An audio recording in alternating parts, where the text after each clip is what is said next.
আসসালামু আলাইকুম ওয়া রাহমাতুল্লাহ।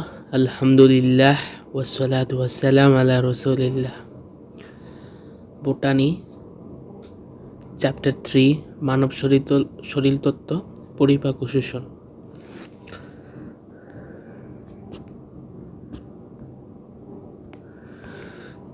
যে প্রক্রিয়ায় জটিল খাদ্যবস্তু বিভিন্ন হরমোনের প্রভাবে ও এনজাইমের সহায়তায় ব্যঙ্গে দ্রবণীয়, সরল ও তরল এবং দেহকোষের গ্রহণের উপযোগী ক্ষুদ্র অণুতে পরিণত হয় তাকে পরিপাক বলে। যান্ত্রিক পরিপাক, রাসায়নিক পরিপাক।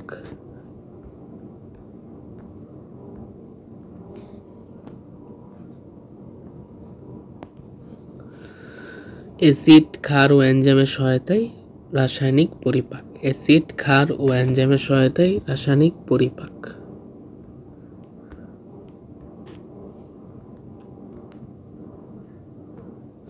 পুষ্টিতন্ত্র, পুষ্টিক নালী, পুষ্টিক গ্রন্থি। পুষ্টিক গ্রন্থি পাঁচখানা: লালা গ্রন্থি, যকৃৎ, অগ্নাশয়, গ্যাস্ট্রিক গ্রন্থি, আন্ত্রিক গ্রন্থি। পুষ্টিক নালী: মুখছিদ্র, মুখবিবর, গলবিল যেটার দৈর্ঘ্য 12.5 সেন্টিমিটার, অন্ননালী দৈর্ঘ্য 23 থেকে 24 সেন্টিমিটার, পাকস্থলী দৈর্ঘ্য প্রায় 30 সেন্টিমিটার, প্রস্থ প্রায় 15 সেন্টিমিটার। ক্ষুদ্রান্ত 6 থেকে 7 সেন্টিমিটার, যার অংশ ডিউডেনাম, জেজুনাম, ইলিয়াম। বৃহদন্ত্র দৈর্ঘ্য প্রায় 1.5 মিটার।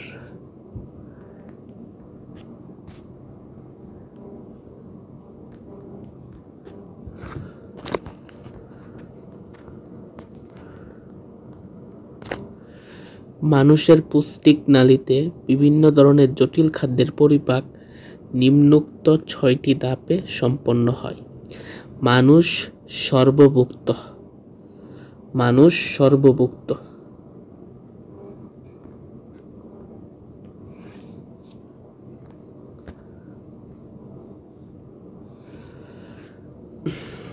শর্করা, তার উপরে নিচে একজন প্রাপ্তবয়স্ক সুস্থ মানুষের প্রতিদিনের সুষম খাদ্যের তালিকা দেওয়া হলো। শর্করা 415 থেকে 600 গ্রাম। তাপ শক্তি উৎপাদন, দেহে কর্মক্ষমতা বৃদ্ধি। আমিষ 100 থেকে 150 গ্রাম। দেহের বৃদ্ধি, কোষ গঠন, ক্ষয়পূরণ, এনজাইম ও হরমোন উৎপাদন। স্নেহদ্রব্য বা লিপিড 50 থেকে 55 গ্রাম। তাপ শক্তি উৎপাদন, দেহের তাপ নিয়ন্ত্রণ। ভিটামিন 5500 থেকে 5600 মিলিগ্রাম।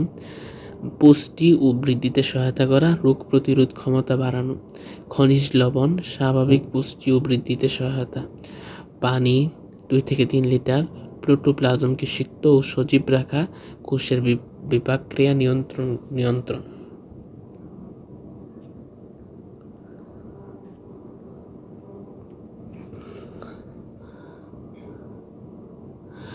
শর্করা অ্যামাইলোলাইটিক এনজাইম, যে প্রধান এনজাইমের উপস্থিতিতে বিশ্লেষিত হয়। অ্যামাইলোলাইটিক এনজাইম যার অন্তর্ভুক্ত টয়ালিন, অ্যামাইলেজ, মল্টোজ, সুক্রেজ।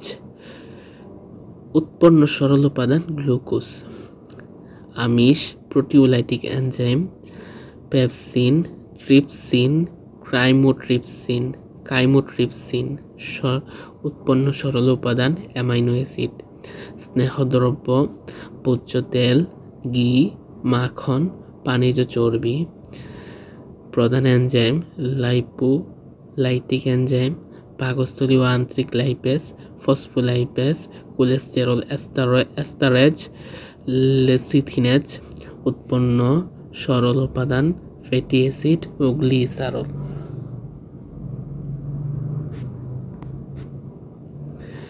মানুষের পুষ্টিক নালী মুখ থেকে পায়ু পর্যন্ত বিস্তৃত এবং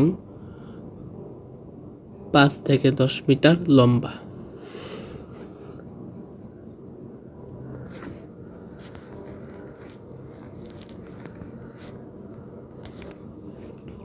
এর পৃষ্ঠতলে থাকে ফ্লাক্স আকৃতির সাতকুড়ি।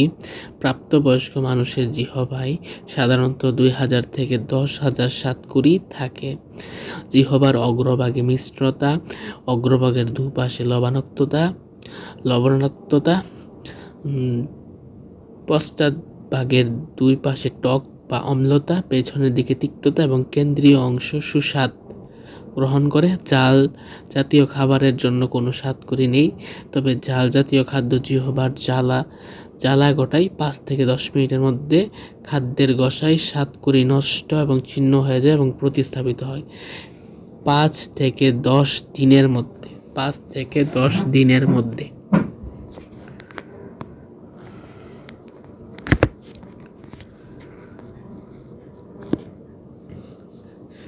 মানুষের মুখগহ্বরের দুপাশে 3 জোড়া লালা গ্রন্থি অবস্থিত। এগুলো হচ্ছে দুপাশে কানের নিচে পেরোটিড গ্রন্থি, নিচের চোয়ালের ভেতরের দিকে ম্যান্ডিবল, এর নিচে সাবমেন্ডিবুলার গ্রন্থি, জিহ্বার তলায় সাবলিঙ্গুয়াল গ্রন্থি।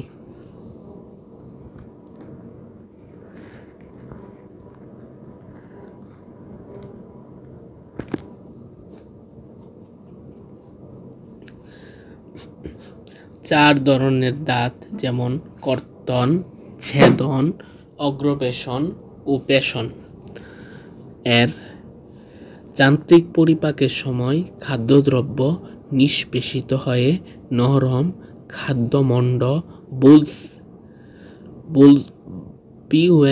বলুসতে পরিণত হয়। জিহ্বার উপরিতল যখন খাদ্যমণ্ডকে শক্ত তালুর বিপরীতে রেখে চাপ দেয়, তখন খাদ্যমণ্ড পিছনের দিকে যেতে বাধ্য হয়। পেছনের কোমল তালু থাকায় খাদ্যমণ্ড নাসা ছিদ্রপথে প্রবেশে বাধা পায়। গলবিল থেকে 2টি নালী চলে গেছে, একটি শ্বাসনালী, অন্যটি অন্ননালী। তরুণাস্থি নির্মিত এপিগ্লটিস খাদ্য গলৎকরণের সময় স্বরযন্ত্রের মুখে ঢেকে দিয়ে খাদ্যকে শ্বাসনালীতে প্রবেশে বাধা দেয়, তাই খাদ্যবস্তু অন্ননালীতে প্রবেশ করে। লালা রসে টয়ালিন ও মল্টোস অল্প পরিমাণে। শর্করা জাতীয় খাদ্য টয়ালিনের উপস্থিতিতে মল্টোস ভল্টেজের উপস্থিতিতে গ্লুকোজ।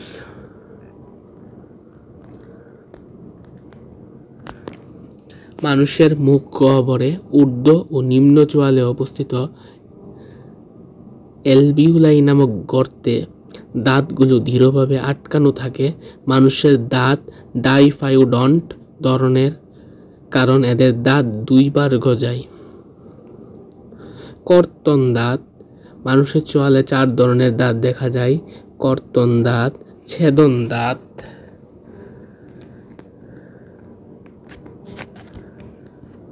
অগ্রপেষণ দাঁত, পেষণ দাঁত।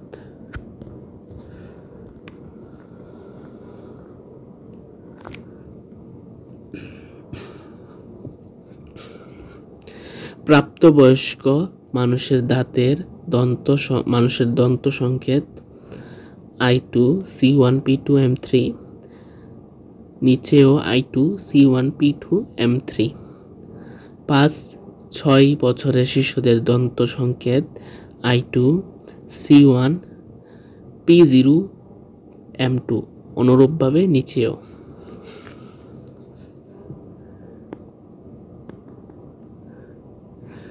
30 সেন্টিমিটার লম্বা, 15 সেন্টিমিটার চৌড়া, সদ্য ভূমিষ্ঠ শিশুর দেহে পাকস্থলীর ধারণ ক্ষমতা 30 মিলিলিটার বা 1 আউন্স, বয়ঃসন্ধিকালে হয় 1 লিটার, আর প্রাপ্তবয়স্কে তা বেড়ে দাঁড়ায় 1.5 থেকে 2 লিটার।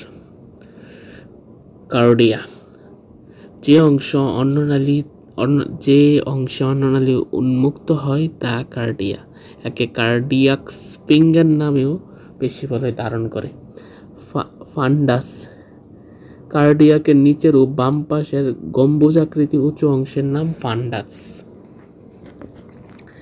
কার্ডিয়ার নিচের ও বাম পাশের গম্বুজাকৃতি উঁচু অংশের নাম ফান্ডাস। পাকস্থলীর যে অংশটি অন্ত্রের ডিউডেনামে উন্মুক্ত হয় তার নাম পাইরুলাস। পাকস্থলীর যে অংশটি অন্ত্রের ডিউডেনামে উন্মুক্ত হয় তার নাম পাইরুলাস। এটি পাইরুলিক স্ফিংক্টার নামক পেশিবলয় ধারণ করে।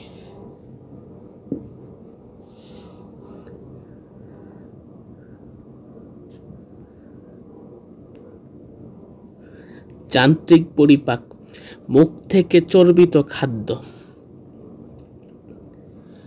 অন্ননালী পথে পাকস্থলীতে এসে 4 থেকে 9 ঘন্টাকাল অবস্থান করে। তরল খাদ্য 15 থেকে 30 মিনিটের মধ্যে পাকস্থলী খালি করে ক্ষুদ্রান্তে এসে পৌঁছে। এ সময় প্যারাইটাল কোষ থেকে হাইড্রোক্লোরিক ক্ষরিত হয়ে খাদ্যবাহিত অধিকাংশ ব্যাকটেরিয়াকে ধ্বংস করে দেয়। মসৃণ পেশির 3টি স্তর নিয়ে পাকস্থলী গঠিত। এক সময় গ্যাস্ট্রিক জুস ক্ষরিত হয়ে পাকস্থলীর যান্ত্রিক চাপে পিষ্ট খাদ্যের সঙ্গে মিশে ঘন স্যুপের মতো মিশ্রণে পরিণত হয়। খাদ্যের এই অবস্থা কাইম বা মন্ড নামে পরিচিত।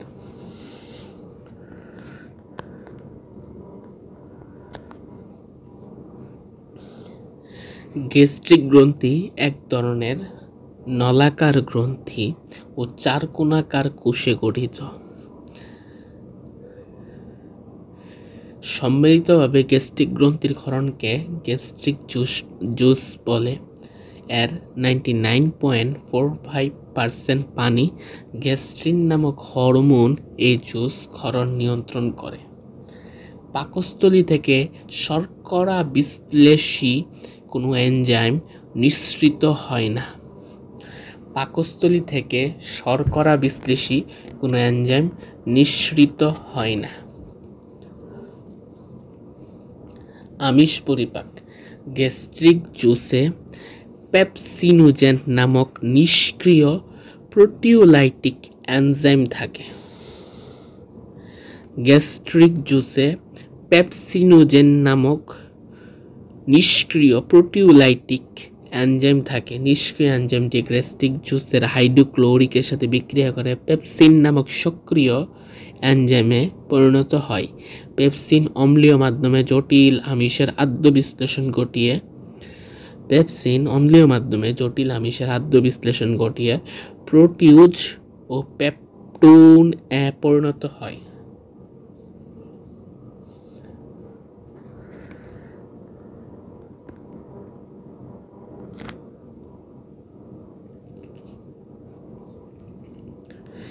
অম্লীয় মাধ্যমে স্নেহ বিশ্লেষণকারী এনজাইম কাজ করতে পারে না, কিন্তু পাকস্থলীতে গ্যাস্ট্রিক লাইপেজ নামক খুব দুর্বল স্নেহ বিশ্লেষকারী এনজাইম থাকে।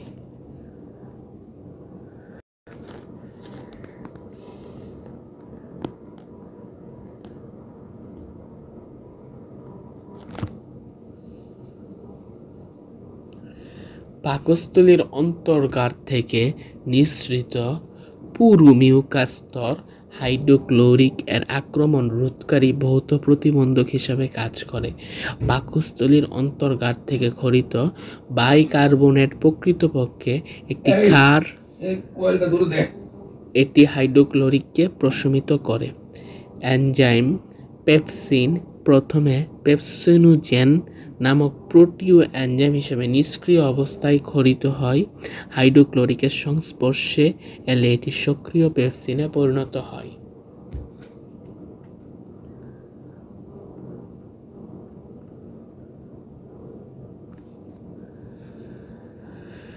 পাকস্থলীর অন্তঃস্থ এপিথেলিয়াম এর কোষগুলো ঘন সংলগ্ন ও দৃঢ় সংবদ্ধ থাকায় হাইড্রোক্লোরিক কিছুতেই এপিথেলিয়ামের ক্ষতি করতে পারে না।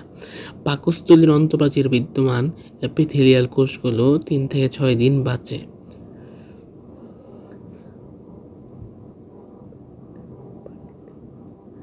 হেলিকোব্যাক্টার পাইলোরিয়া নামে এক ধরনের ব্যাকটেরিয়ার সংক্রমণে কিংবা NSAID non steroidal anti inflammatory drug ব্যথানাশক ওষুধ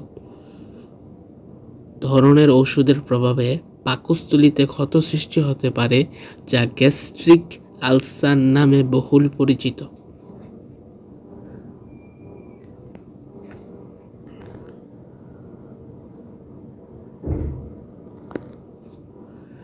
পাকস্থলীর পাইলুরিক স্প্রিঙ্গারের পর থেকে বৃহদান্ত্রের সূচনায় ইলিওকোলিক স্প্রিঙ্গার পর্যন্ত বিস্তৃত 6 থেকে 7 মিটার লম্বা পেঁচানো অংশকে ক্ষুদ্রান্ত বলে। ক্ষুদ্রান্ত 3 অংশে বিভক্ত, তথা ডিউডেনাম, জেজুনাম, ইলিয়াম। ডিউডেনাম হচ্ছে ক্ষুদ্রান্তের প্রথম অংশ, যা দেখতে ইউ আকৃতির, 25 থেকে 30 সেন্টিমিটার লম্বা। জেজুনাম মধ্যাংশ, লম্বাই প্রায় 2.5 মিটার। শেষ অংশটি ইলিয়াম, যা ক্ষুদ্রান্তের 3/5 গঠন করে। সব ধরনের খাদ্যের চূড়ান্ত পরিপাক ঘটে ক্ষুদ্রান্তে। খাদ্যের উপর 3 ধরনের রস, যেমন পিত্ত রস, অগ্ন্যাশয় রস, আন্তিক রস ক্রিয়াশীল হয়। ব্রুনার্স গ্রন্থি ও গবলেট কোষ থেকে মিউকাস উৎপন্ন হয়। মিউকাস ক্ষুদ্রান্তের প্রাচীরকে এনজাইমের কার্যকারিতা থেকে রক্ষা করে। মিউকাস ক্ষুদ্রান্তের প্রাচীরকে এনজাইমের কার্যকারিতা থেকে রক্ষা করে। কোলেসিস্টোকাইনিন নামক হরমোন পিত্তথলির সংকোচন ঘটিয়ে পিত্তথলিতে সঞ্চিত পিত্তরস ক্ষুদ্রান্তে পৌঁছে দেয়।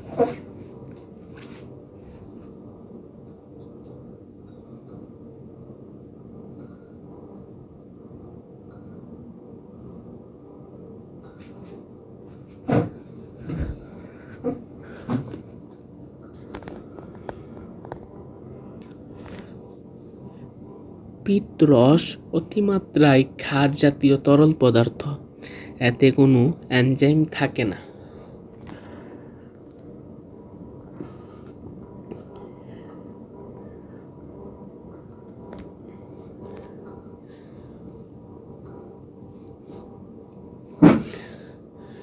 অগ্ন্যাশয় রসে অবস্থিত এনজাইম আমিষ জাতীয় খাদ্যের উপর নিম্নোক্তভাবে ক্রিয়াশীল হয়। ট্রিপসিন এনজাইম নিষ্ক্রিয় ট্রিপসিনোজেন রূপে ক্ষরিত হয়। ডিউডেনামে মিউকোসা নিঃসৃত এন্টেরোকাইনেজ এনজাইমের সহায়তায় এটি সক্রিয় ট্রিপসিনে পরিণত হয়।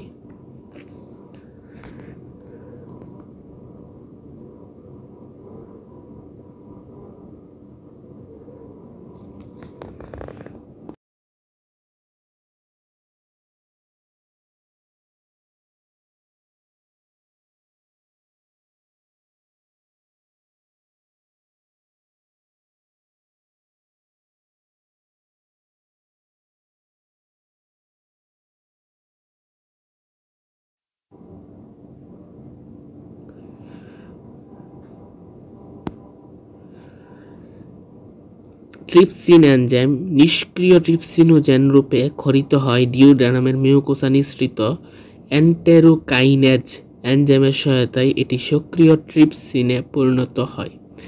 ক্রাইমোট্রিপসিন নিষ্ক্রিয় ক্রাইমোট্রিপসিনোজেন রূপে ক্ষরিত হয়। পরে ট্রিপসিন ক্রিয়ায় এটি সক্রিয় ক্রাইমোট্রিপসিনে পরিণত হয়।